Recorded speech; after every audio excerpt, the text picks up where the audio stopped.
Breaking news. সশস্ত্র বাহিনীর অনুষ্ঠান শেষে পে স্কেল নিয়ে কি ইঙ্গিত দিলেন প্রধান উপদেষ্টা?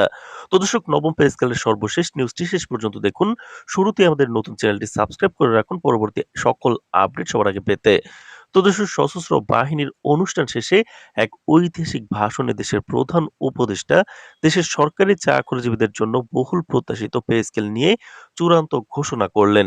দীর্ঘদিন ধরে সরকারি চাকরিজীবীরা নতুন বেতন কাঠামো এবং বেতন বৃদ্ধির আশায় অপেক্ষা করছিলেন। তবে ভাষণে প্রধান উপদেষ্টা স্পষ্টভাবে জানিয়েছেন যে বর্তমান রাজনৈতিক ও অর্থনৈতিক পরিস্থিতি এবং নির্বাচনের আগের এই সংবেদনশীল মুহূর্তে নতুন পে স্কেল কার্যকর করা সম্ভব নয়। তিনি বললেন, আমরা সকলের উদ্বেগকে গুরুত্ব দিয়ে বিবেচনা করেছি। তবে দেশের অর্থনৈতিক স্থিতিশীলতা এবং প্রশাসনিক কার্যক্রম সচল রাখাই এখন অগ্রাধিকার। বর্তমান পরিস্থিতিতে পে স্কেল অনুমোদন করা কোনোভাবেই সম্ভব নয়। আমি আশা করি সবাই এই বাস্তবতা বোঝার চেষ্টা করবেন। প্রধান উপদেষ্টার এই ঘোষণার পর সরকারি চাকরিজীবীরা এক ধরনের হতাশা এবং হতবাক অবস্থার মধ্যে পড়েছেন। বহু বছর ধরে বেতন বৃদ্ধি এবং সুবিধা সম্প্রসারণের প্রত্যাশা রাখার পর এই ঘোষণার জন্য এক ধরনের আঘাত স্বরূপ পেলেন সরকারি চাকরিজীবীরা। সরকারি চাকরিজীবী সংগঠনগুলো ইতিমধ্যেই জরুরি সভা ডেকে এই সিদ্ধান্তের প্রতিক্রিয়া নির্ধারণের পরিকল্পনা করছে। বিশ্লেষকরা বলছেন, নির্বাচনের আগে এমন চূড়ান্ত ঘোষণা রাজনৈতিকভাবে অত্যন্ত সংবেদনশীল এবং এটি ভবিষ্যতে প্রশাসন ও কর্মীদের মধ্যে উত্তেজনা সৃষ্টি করতে পারে।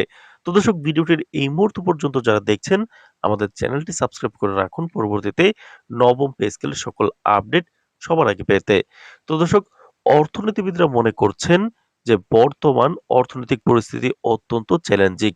বাজেট ঘাটতি, মূল্যস্ফীতি এবং দেশের রাজস্বের সংকোচনের কারণে নতুন পে স্কেল বাস্তবায়ন এখন অনিশ্চিত।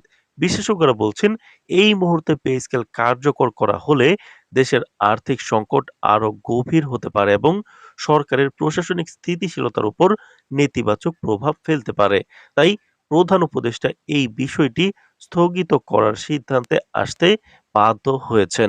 সরকারি চাকরিজীবীরা আজকের ঘোষণার পর সরাসরি প্রতিক্রিয়া জানিয়ে বলেছেন, আমরা হতাশ, কিন্তু আমাদের দাবি এখনো অব্যাহত।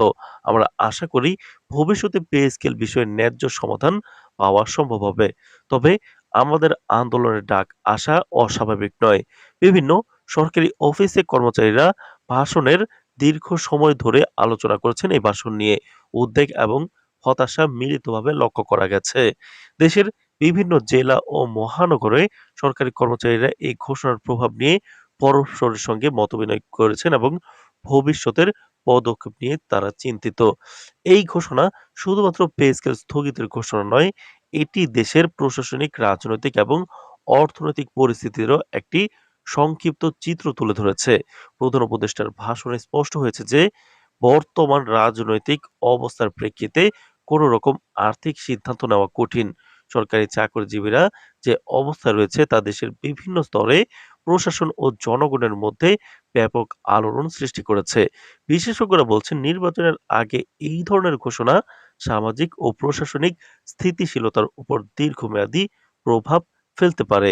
এবার প্রশ্ন হলো, নির্বাচনের আগে এই ইস্যুতে কি ধরনের পরিবর্তন আসবে এবং সরকারি চাকরিজীবীরা তাদের দাবিতে কত দূর যেতে প্রস্তুত তা এখনো অনিশ্চিত। তো দর্শক, ভিডিওটির এই মুহূর্ত পর্যন্ত এসে এখন পর্যন্ত যারা চ্যানেলটি সাবস্ক্রাইব করেননি, নবম পে স্কেলের সকল আপডেট পেতে চ্যানেলটি সাবস্ক্রাইব করে রাখুন। তবে নিশ্চিত একটাই, এই ঘোষণা দেশের সরকারি চাকরি জগতের ইতিহাসে একটি গুরুত্বপূর্ণ অধ্যায় হিসেবে রয়ে গেছে। সরকারি কর্মচারীরা হতাশা, উদ্বেগ এবং আশা, এই তিনটির মধ্যে লড়াই করে আগামী দিনের জন্য প্রস্তুতি নিচ্ছেন। রাজনৈতিক বিশ্লেষকরা মনে করছেন, বর্তমান পরিস্থিতি দেশের প্রশাসনিক, রাজনৈতিক এবং অর্থনৈতিক সমীকরণের নতুনভাবে সংজ্ঞায়িত করবে এবং সরকারি চাকরিজীবীদের আন্দোলন, তাদের দাবির পরিধি এবং সরকারের পদক্ষেপ সবকিছু ভবিষ্যতে এক নতুন মোড় নেবে।